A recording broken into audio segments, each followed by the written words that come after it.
Sahabat Excellent, apa kabar? Pada episode kali ini, The Magic of ICT akan membahas tentang Java. Jadi selama ini kita sering bertanya-tanya, Java itu kemana? Kok kelihatannya hilang?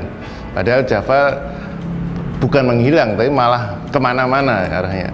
Dan beruntung pada episode kali ini, kami berhasil menghadirkan seorang tokoh Java, yaitu Bapak Frans Tamura, yang merupakan direktur dari Meruvian. Apa kabar Pak Frans? Baik. Ya Pak Frans, saya kenal Bapak sudah lama dan Bapak dikenal selalu berkecimpung di Java ya. Ya. Bisa Bapak jelaskan ke sahabat Excellent kira-kira perkembangan Java dari dulu sampai sekarang ini gimana Pak? Kalau mengenai Java itu saat ini dia berkembang dulu kan mulainya dari Sun gitu. Jadi pos akuisisi, jadi pos Java dibeli oleh Sun, dibeli sama Oracle. Java itu sekarang mostly hampir di segala pelosok IT masuk. Jadi ada 4 area yang penting. Pertama itu dia ekosistem Java yang tetap dimiliki Oracle, yaitu Java Enterprise Edition atau Java EE, dan spesifikasi runtime-nya namanya Java Standard Edition. Itu yang di bawah benderanya JCP, ada konsorsiumnya JCP, itu tetap jalan. Yang Java SE ini meledak, jadi ada di area satu namanya Big Data. Jadi Big Data itu sekarang yang dipakai oleh Facebook, oleh storage, udah gitu pakai Twitter. Yang berita terbaru adalah Snowden yang diuber-uber Amerika sampai dilindungi Rusia, itu juga pakai Big Data, yang dimulai dengan project open source namanya Hadoop, itu naik. Terus yang berikutnya lagi ada CloudStack. CloudStack itu cloud computing, jadi saingan dengan VMware dan OpenStack juga yang open source, itu based on Java, yang di lead by Citrix. Sekarang ada di bawah benderanya Apache juga. Yang berikutnya yang sekarang lagi beneran heboh kemana-mana itu adalah Android. Android adalah full Java ecosystem yang dibikin dari mostly from scratch gitu. Jadi kita ada 4 area. Itu Pak. Menarik sekali. Jadi dari satu Java sekarang sudah berkembang jadi 4 yang besar ya. Yang besar. Sebaiknya kita bicara mana dulu nih Pak? Yang mana dulu? Mungkin yang menarik Android ya. Silakan. Jadi Android ini menarik karena mulai dari kernelnya disebut Dalvik, dibikin oleh Google, sampai semuanya handphonenya, sampai dia embedded handphonenya, sampai sekarang dia masuk ke home appliance, ke TV, dan mungkin visinya ke depan kalau dari marketing adalah bagaimana masuk ke consumer good. Jadi masuk ke consumer elektronik. Jadi consumer elektronik itu mungkin yang Android yang besar. Jadi mulai sekarang starting dari handphone, kita masuk ke Google Glass, sekarang masuk ke jam, balik lagi udah ke TV. Jadi TV udah resmi namanya bukan Google TV lagi tapi Android TV. Bentar lagi ke lampu, ke kulkas, nanti masuk ke consumer elektronik. Jadi kita punya smart consumer elektronik. Itu mungkin yang besar ya. Nah, dibanding dengan programming ataupun OS yang lain, apa kelebihan Android di sini? Yang lebihnya Android itu dia open source dengan lisensinya Apache, jadi kita bisa memproprietorikan, jadi bisa digunakan dan bisa di fork, dan kita bisa hijack Google-nya dibuang seperti yang dilakukan oleh Android dan sekarang sedang dilakukan oleh Xiaomi. Xiaomi 100.000 dalam 3 menit ya, penjualannya 100.000 device dalam 3 menit, seperti itu. Jadi kita bisa memilikinya.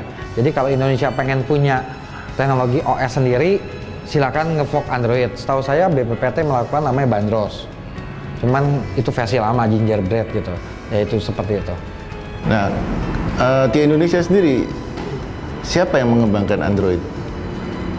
Yang mengembangkan Android bentuknya seperti apa? Komunitas atau apa? Ya, komunitas misalnya. Kalau komunitas sih ada pemakai ada Android. Kalau developer sekarang kayaknya pecah-pecah. Jadi jeleknya Android itu, yang saya kan dulu bikin Java User Group, udah mulai nasional besar. Jadi sekarang kayak keluar gitu dari Java, Android jalan sendiri-sendiri dan setiap orang bikin lingkaran sendiri-sendiri. Dan Google tidak ngelola Android sebagai communities, tapi dia pengen sebagai Google. Jadi ini digantung gitu. Jadi pengembangannya ngikutin market.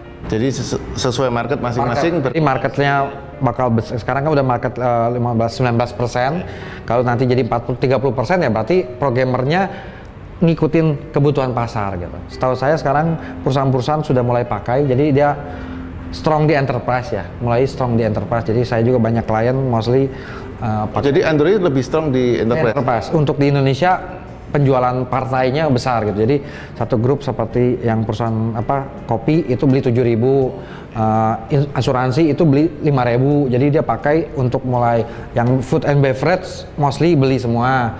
Sekarang sampai restoran mulai masuk, kita bantuin banyak restoran.